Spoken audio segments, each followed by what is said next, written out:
بسم الله الرحمن الرحيم. لا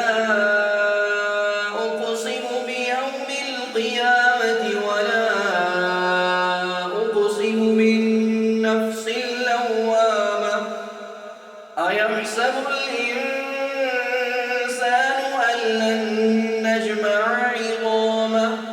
بلى قادرين على أن نسوي بنانه بل يريد الإنسان ليفجر أمامه يسأل أيان يوم القيامة فإذا برق البصر وخسف القمر وجمع الشمس والقمر يقول الإنسان يومئذ أين المفر كلا لا وزر إلى ربك يومئذ المستقر ينبأ الإنسان يومئذ بما قدم وأخر بل الإنسان على نفسه بصيرة ولو ألقى معاذيره لا تحرك به لسانك لتعجل به إن علينا جمعه وقرآنه فإذا قرأناه فاتبع قرآنه ثم إن علينا بيانه كلا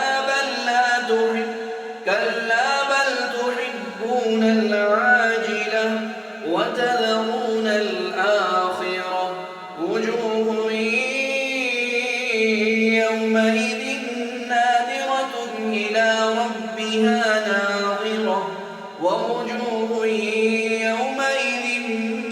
باسرة تظن أن يفعل بها فاقرة كلا إذا بلغت التراقي وقيل من راق وظن أنه الفراق والتفت الساق بالساق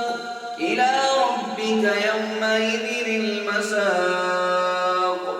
فلا صدق ولا صلى ولكن كذب وتولى ثم ذهب إلى أهله يتمطى أولى لك فأولى ثم أولى لك فأولى أيحسب الإنسان أن يترك سدى ألم يك نطفة من مني يمنى ثم كان علقة فخلق فسوى فجعل منه الزوجين